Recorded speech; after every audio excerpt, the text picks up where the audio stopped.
So over the past 2 days I've been making visits to various headphone stores around Mongkok and spending most of my time actually at Jabin. If you remember from the videos from last time, Jabin is one of my favorite headphone stores in Hong Kong because it's a bit more quiet, a bit more out of the way, but it's got a pretty great range and it's nicely air conditioned, which is a real plus in these circumstances. My aim this time around was to really try a bunch of things that I could not try in Sydney because now that I've got Minidisc relatively close by, there's actually a lot of my bases covered in Sydney these days, and actually the prices in Australia are not actually that much higher than they are in Hong Kong, and in many cases they are lower. Now there are some brands that I've found that are actually still very much cheaper in Hong Kong, like for instance Stax. A little harder to find, but it is cheaper in Hong Kong. So I tried a bunch of stuff at Jabin, starting with the AKG N40, which is their new hybrid IEM, one step down from the K3003. It's a dynamic driver slash single balanced armature hybrid. It's quite a nice earphone. I should mention it has customizable filters, so you can switch between a bass boost filter and a reference kind of stock filter and a high frequency boost. With the kind of reference stock filter, it's actually quite a nice mellow listen. It's got quite a large mid bass kind of hump to it, so the bass is actually quite strong. You do get a sense of a kick in the ear.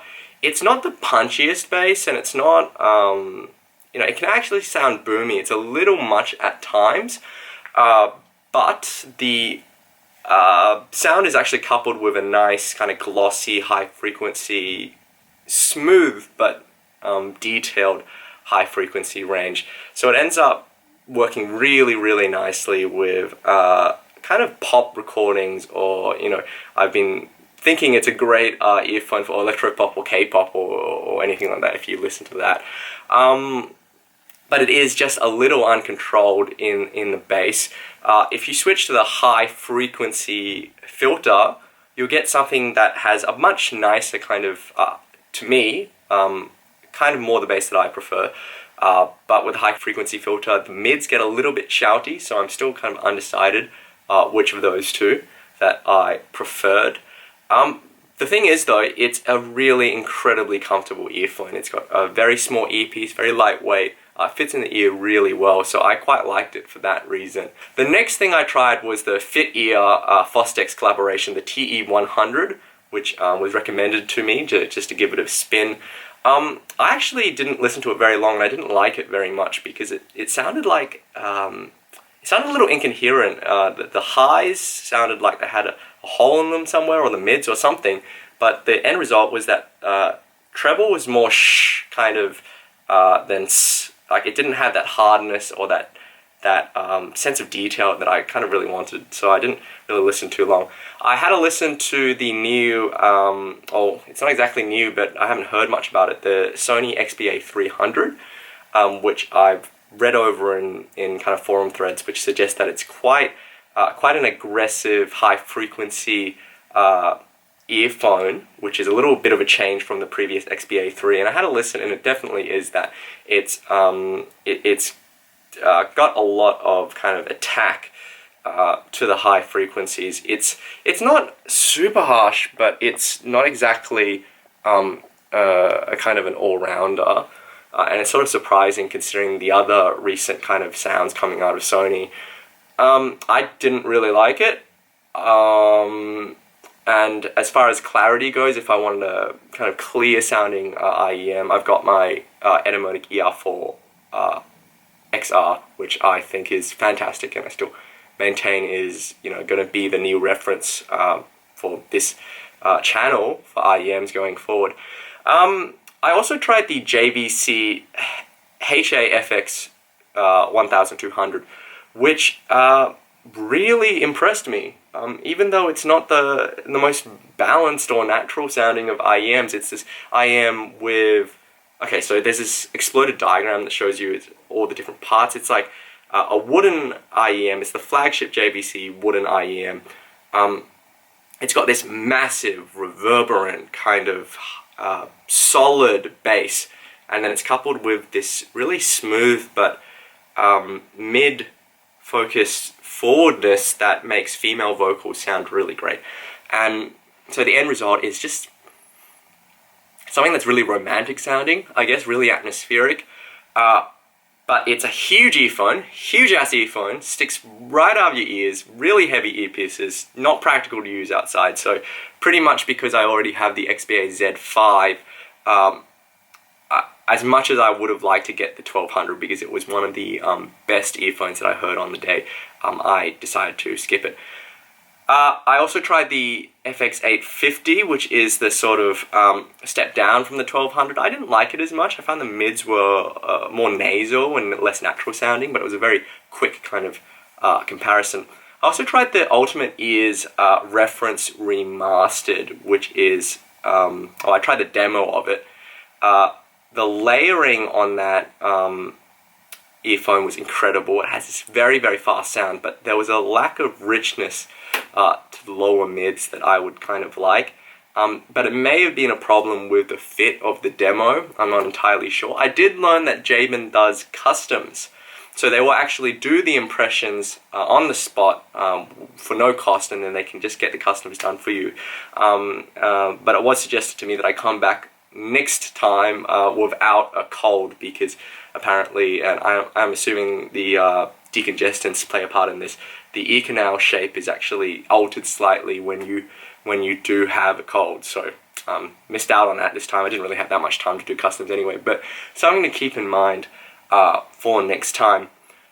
They also had new Onkyo products. So they had the new Onkyo headphones and IEMs that I did not even know existed until I saw the box. And I tried the Onkyo EM900M. That was a real surprise. I really, really liked it. So it's a hybrid again, dynamic driver with two balanced armatures. The closest comparison I can think of is to the N40 that I just tried. So a bit more warmer in the mid bass, coupled with sort of a mid forwardness. The difference is with the Onkyo, there's less mid bass, so it's actually the right amount of bass for me, I reckon. Coupled with they actually went a little more forward on the mids, so they filled in the sound, so it's a bit more forward, right at the edge of being, to me, a little too much. So it's sort of almost like an Audio-Technica kind of house sound with that really, really nice mid sound. Maybe even something like an MSR7, but maybe without so much of that hard texture. I thought it was really, really good sounding. However, the design, which you can probably see, it reminds me of Ghost in the Shell Innocence for some reason, but the design has it's polarizing. It's not going to be everyone's cup of tea. I thought it was okay. It's kind of like fun looking, almost kind of steampunkish, but the main problem is that there's a bunch of hard edges, especially with the port at the base and then some of the other things, so it kind of hurt after a while to put in my ears, which is why I didn't buy it on the spot, otherwise I would have. And it's sort of like the Campfire Audio Andromeda or the Jupiter in that respect, in that those are both IEMs that I have tried that I think sound fantastic, but because of those hard edges, I just really can't see myself buying them and wearing them long term. So at the end of the day, I did want to take something home, so what I ended up getting was the AKG N40, which I've been wearing over the past few days. Now what I've figured is that the mid bass, or the bass that I was a little concerned about, actually is pretty good when you're out and about, because it does mean that you can still hear the bass in the music, because the noise isolation is not the best on this earphone. That's, I guess, my biggest criticism of this earphone right from the start, is the noise isolation isn't that great, but it is tremendously comfortable, and it's comfortable enough to sleep on. So I feel like this might be a really sort of safe recommendation, just because it's got a sound that most people, I think, are going to enjoy. It's got those custom reference filters, so in case you do want to have a lot more bass, I haven't even tried that bass filter, so I don't know, or you want more treble, you get that kind of covered. Oh, it's actually got a really interesting remote because it has a remote that has a switch between iPhone and Android, which I haven't seen before in IM. Anyway, it seems like one of those IEMs that I think will be popular, easy enough to recommend because of its versatility. Anyway, while I'm still here, I'm going to probably try and listen to the Onkyo full-sized headphones and also see if I can demo some Stax because I've told Stax don't sell too well in Hong Kong because of the humidity, but I would love to see if I've been on a bit of a quest to get a reference full-size headphone, so it's between Stax and the Focal Alia, which I still haven't had a chance to hear, and it hasn't arrived in Hong Kong yet, so that was something that I hoped would come through. It did not. Yeah, so I'll probably see you soon.